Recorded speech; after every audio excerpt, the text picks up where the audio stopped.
ਤੁਸੀਂ ਸੁਣ ਰਹੇ ਹੋ ਪੰਜਾਬੀ ਰੇਡੀਓ USA ਤੇ ਸਿੱਖ ਇਤਿਹਾਸ ਦੇ ਵਿੱਚ ਅੱਜ ਦਾ ਦਿਨ। ਅੱਜ 29 ਮਾਰਚ ਹੈ।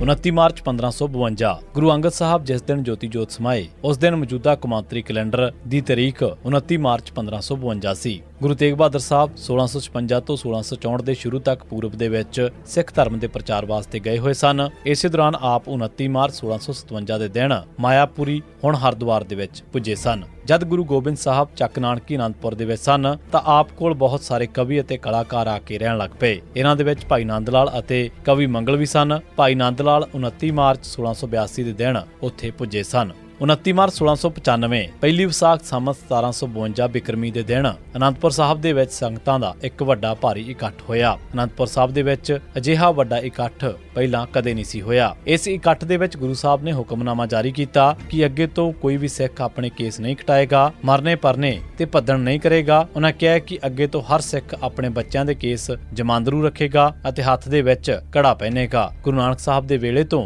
ਸਿੱਖੀ ਦੇ ਨਾਲ ਜੁੜੇ ਲੋਕ ਪਹਿਲਾਂ ਵੀ ਕੇਸ ਨਹੀਂ ਸਨ ਕਟਵਾਉਂਦੇ। ਗੁਰੂ ਗੋਬਿੰਦ ਸਿੰਘ ਸਾਹਿਬ ਨੇ ਇਹ ਹੁਕਮ ਸਿੱਖੀ ਦੇ ਵਿੱਚ ਸ਼ਾਮਲ ਹੋਣ ਵਾਲੇ ਨਵੇਂ ਲੋਕਾਂ ਵਾਸਤੇ ਕੀਤਾ ਸੀ। ਸਿੱਖਾਂ ਤੇ ਮੁਗਲਾਂ ਦੇ ਵਿਚਕਾਰ ਟਕਰਾਅ ਦੇ ਨਾਲ ਸਿੱਖਾਂ ਦਾ ਨੁਕਸਾਨ ਤਾਂ ਹੋ ਹੀ ਰਿਹਾ ਸੀ, ਪਰ ਸਰਕਾਰ ਦੀ ਆਪਣੀ ਮਾਲੀ ਹਾਲਤ ਵੀ ਵਿਗੜ ਰਹੀ ਸੀ। ਮੁਗਲਾਂ ਦੇ ਬਹੁਤ ਸਾਰੇ ਫੌਜੀ ਮਾਰੇ ਜਾ ਚੁੱਕੇ ਸਨ। ਇਸ ਹਾਲਤ ਦੇ ਵਿੱਚ ਜ਼ਕਰੀਆ ਖਾਨ ਨੇ ਸਿੱਖਾਂ ਦੇ ਨਾਲ ਟੱਕਰ ਲੈਣ ਦੀ ਥਾਂ ਉਹਨਾਂ ਦੇ ਨਾਲ ਸਮਝੌਤਾ ਕਰਨ ਦਾ ਫੈਸਲਾ ਕੀਤਾ। ਇਸ ਮਕਸਦ ਵਾਸਤੇ ਉਸ ਨੇ ਮੁਗਲ ਬਾਦਸ਼ਾਹ ਦੇ ਨਾਲ ਵੀ ਗੱਲਬਾਤ ਕੀਤੀ। ਉਸ ਨੇ ਵੀ ਇਸ ਤਰਕੀਬ ਦੀ ਹਾਮੀ ਭਰੀ। ਜ਼ਕਰੀਆ ਖਾਨ ਨੇ ਸਬੇਗ ਸਿੰਘ ਦੀ ਭਾਲ ਕਰਕੇ ਉਸ ਨੂੰ ਕਿਹਾ ਕਿ ਮੈਂ ਸਿੱਖਾਂ ਨੂੰ ਗੁਰੂ ਦਾ ਚੱਕ ਅਤੇ ਆਲੇ ਦੁਆਲੇ ਦੇ ਸਾਰੇ ਪਰਗੜਿਆਂ ਦੀ ਜ਼ਗੀਰ ਦੇਣ ਵਾਸਤੇ ਤਿਆਰ ਹਾਂ, ਪਰ ਸ਼ਰਤ ਇਹ ਹੈ ਕਿ ਉਹ ਮੇਰੀ ਦੋਸਤੀ ਦਾ ਹੱਥ ਕਬੂਲ ਕਰ ਲੈਣ। ਸਬੇਗ ਸਿੰਘ ਜ਼ਕਰੀਆ ਖਾਨ ਦੀ ਇਹ ਪੇਸ਼ਕਸ਼ ਲੈ ਕੇ ਸਿੱਖਾਂ ਕੋਲ ਪੁੱਜਾ। ਪਹਿਲਾਂ ਤਾਂ ਸਾਰੇ ਸਿੱਖਾਂ ਨੇ ਇਸ ਨੂੰ ਰੱਦ ਕਰ ਦਿੱਤਾ, ਪਰ ਅਖੀਰ ਸਬੇਗ ਸਿੰਘ ਦੇ ਸੁਝਾਅ ਤੇ ਇਸ ਨੂੰ ਵਕਤੀ ਤੌਰ ਤੇ ਕਬੂਲ ਕਰ ਲਿਆ ਗਿਆ ਅਤੇ ਨਵਾਬੀ ਦੀ ਖਿਲਤ ਸਰਦਾਰ ਕਪੂਰ ਸਿੰਘ ਨੂੰ ਭੇਂਟ ਕੀਤੀ ਗਈ। 29 ਮਾਰਚ 1748 ਦੇ ਦਿਨ ਸਰਬੱਤ ਖਾਲਸਾ ਦਾ ਇੱਕ ਅਹਿਮ ਇਕੱਠ ਅਕਾਲ ਤਖ਼ਤ ਸਾਹਿਬ ਤੇ ਹੋਇਆ। ਇਸ ਵੇਲੇ ਖਾਲਸਾ ਫੌਜਾਂ ਦੇ 65 ਜੱਥੇ ਵੱਖ-ਵੱਖ ਇਲਾਕਿਆਂ ਦੇ ਵਿੱਚ ਵਿਚਰ ਰਹੇ ਸਨ। ਸਰਬੱਤ ਖਾਲਸਾ ਦੇ ਇਸ ਇਕੱਠ ਨੇ ਸਾਰੇ 65 ਜੱਥਿਆਂ ਨੂੰ 11 ਮਿਸਲਾਂ ਦੇ ਵਿੱਚ ਵੰਡਣ ਦਾ ਗੁਰਮਤਾ ਕੀਤਾ।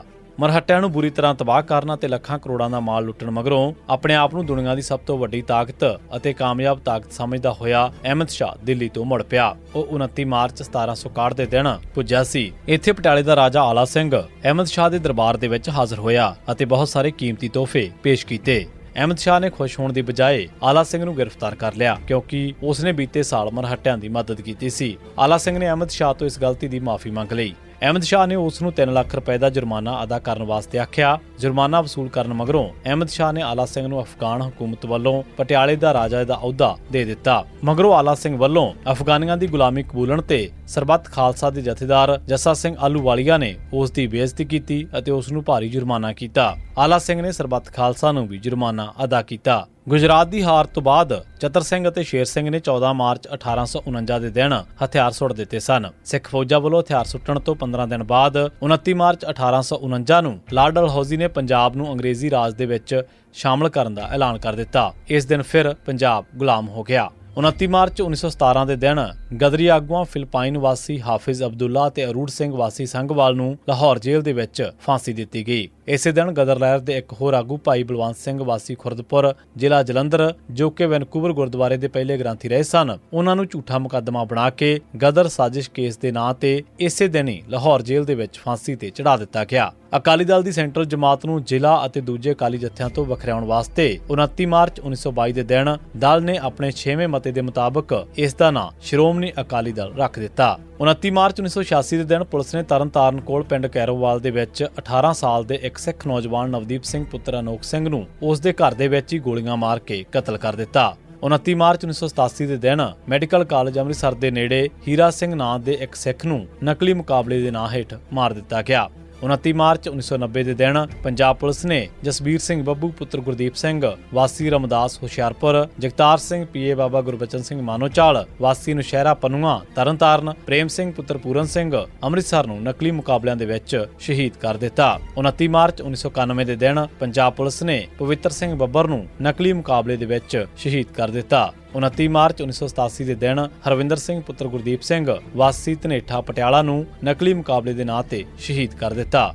ਅਕਾਲ ਫੈਡਰੇਸ਼ਨ ਦੇ ਮੁਖੀ ਭਾਈ ਕੰਵਰ ਸਿੰਘ ਨੂੰ ਉਸ ਦੀ ਸਿੰਘਣੀ ਬੀਬੀ ਕੁਲਬੀਰ ਕੌਰ ਧਾਮੀ ਅਤੇ ਉਹਨਾਂ ਦੇ ਬੱਚੇ ਸਣੇ ਨੇਪਾਲ ਦੇ ਵਿੱਚੋਂ ਗ੍ਰਿਫਤਾਰ ਕਰਕੇ ਪੁਲਿਸ ਨੇ ਤਕਰੀਬਨ 1 ਸਾਲ ਨਜਾਇਜ਼ ਕੈਦ ਦੇ ਵਿੱਚ ਰੱਖਿਆ ਅਤੇ ਪੁਲਿਸ ਦੀ ਵੱਡੀ ਕਾਮਯਾਬੀ ਦਿਖਾਉਣ ਵਾਸਤੇ ਉਸ ਵੱਲੋਂ ਖਾੜਕੂ ਲਹਿਰ ਤੋਂ ਅਲੈਦਗੀ ਅਤੇ ਪੁਲਿਸ ਅੱਗੇ ਹਥਿਆਰ ਸੁੱਟਣ ਦਾ ਡਰਾਮਾ ਕਰਨ ਵਾਸਤੇ ਤਿਆਰ ਕੀਤਾ। 29 ਮਾਰਚ 1992 ਦਿਨ ਇੱਕ ਉਚੇਚੀ ਪ੍ਰੈਸ ਕਾਨਫਰੰਸ ਕਰਕੇ ਕੰਵਰ ਸਿੰਘ ਨੂੰ ਲਿਆਂਦਾ ਗਿਆ ਅਤੇ ਜ਼ਾਲਮ ਪੁਲਿਸ ਚੀਫ KP ਗਿੱਲ ਦੇ ਪੈਰੀ ਹੱਥ ਲਾਉਣ ਵਾਸਤੇ ਕਿਹਾ ਗਿਆ ਤਾਂ ਉਸ ਨੇ ਦਰਜਨਾਂ ਪ੍ਰੈਸ ਨੁਮਾਇੰਦਿਆਂ ਦੇ ਸਾਹਮਣੇ ਮਾਈਕ ਫੜ ਕੇ ਇਹ ਗੱਲ ਕਹੀ ਕਿ ਮੈਂ ਔਰੰਗਜ਼ੇਬ KP ਗਿੱਲ ਦੇ ਪੈਰੀ ਹੱਥ ਨਹੀਂ ਲਾਵਾਂਗਾ ਅਤੇ ਸਾਰਾ ਡਰਾਮਾ ਇਹਨਾਂ ਨੇ ਰਚਿਆ ਹੋਇਆ। ਮੈਂ ਕੋਈ ਹਥਿਆਰ ਨਹੀਂ ਸੁੱਟ ਰਿਹਾ। ਇਹਨਾਂ ਨੇ ਮੈਨੂੰ 1 ਸਾਲ ਪਹਿਲਾਂ ਗ੍ਰਿਫਤਾਰ ਕਰਕੇ ਨਜਾਇਜ਼ ਹਿਰਾਸਤ ਦੇ ਵਿੱਚ ਰੱਖਿਆ ਸੀ। ਦਰਅਸਲ ਕੰਵਰ ਸਿੰਘ ਨੂੰ ਪਤਾ ਸੀ ਕਿ ਪ੍ਰੈਸ ਦੇ ਸਾਹਮਣੇ ਇਹ ਐਲਾਨ ਹੋਣ ਜਾਣ ਮਗਰੋਂ ਪੁਲਿਸ ਉਸ ਨੂੰ ਨਕਲੀ ਮੁਕਾਬਲੇ ਦੇ ਵਿੱਚ ਨਹੀਂ ਮਾਰ ਸਕੇਗੀ ਅਤੇ ਇਸ ਕਰਕੇ ਉਸ ਨੇ ਚਲਾਕੀ ਖੇਡ ਕੇ ਪੁਲਿਸ ਦੀ ਸਾਜ਼ਿਸ਼ ਨਾਕਾਮ ਕਰ ਦਿੱਤੀ। 29 ਮਾਰਚ 2012 ਦੇ ਦਿਨ ਸੁਪਰੀਮ ਕੋਰਟ ਦੇ ਜੱਜਾਂ GS ਸਿੰਘਵੀ ਅਤੇ SJ ਮੁਖੋਪਾਧਿਆਏ ਨੇ ਰਾਜਵਾਨਾ ਦੀ ਹਮਾਇਤ ਕਰਨ ਤੇ ਪੰਜਾਬ ਸਰਕਾਰ ਦੇ ਖਿਲਾਫ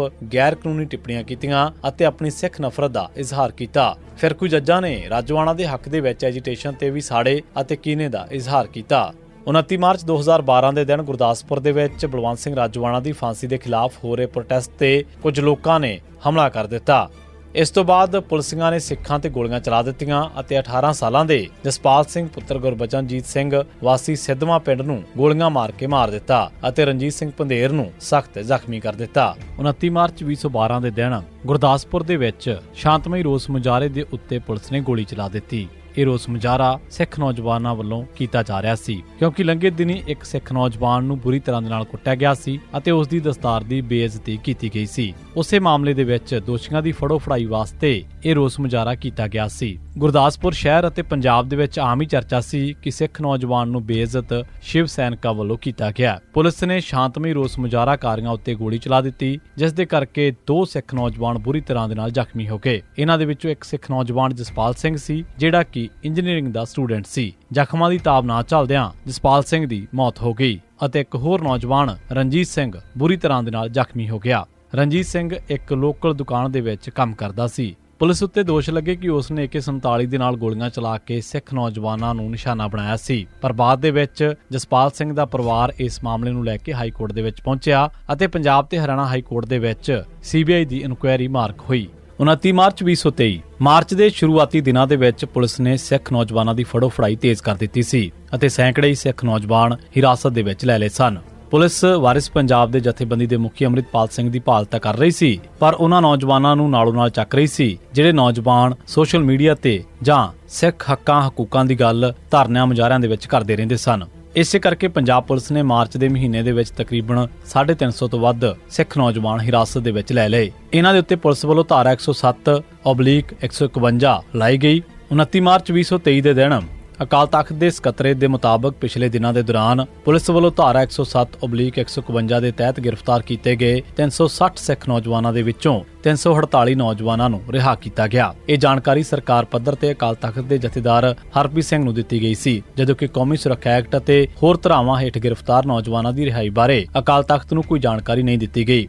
ਅਕਾਲ ਤਖਤ ਸਾਹਿਬ ਦੇ ਜਥੇਦਾਰ ਗਿਆਨੀ ਹਰਪ੍ਰੀਤ ਸਿੰਘ ਵੱਲੋਂ 24 ਘੰਟਿਆਂ ਦੇ ਵਿੱਚ ਬੇਕਸੂਰ ਨੌਜਵਾਨਾਂ ਨੂੰ ਰਿਹਾ ਕਰਨ ਦੇ ਲਈ ਅਲਟੀਮੇਟਮ ਦਿੱਤਾ ਗਿਆ ਸੀ ਤੇ ਇਹ ਵੀ ਕਿਹਾ ਗਿਆ ਸੀ ਕਿ ਕੌਮੀ ਸੁਰੱਖਿਆ ਐਕਟ ਬੇਕਸੂਰ ਨੌਜਵਾਨਾਂ ਉੱਤੇ ਨਾ ਲਾਇਆ ਜਾਵੇ। ਇਸ ਤੋਂ ਬਾਅਦ ਸਿੱਖ ਨੌਜਵਾਨਾਂ ਦੀ ਫੜੋ ਫੜਾਈ ਤੇ ਨੱਥ ਵੱਜੀ ਸੀ। ਐਸੀ ਸਿੱਖ ਇਤਿਹਾਸ ਦੇ ਵਿੱਚ ਅੱਜ ਦਾ ਦਿਨ। ਤੁਸੀਂ ਸੁਣਦੇ ਰਹੋ ਪੰਜਾਬੀ ਰੇਡੀਓ USA।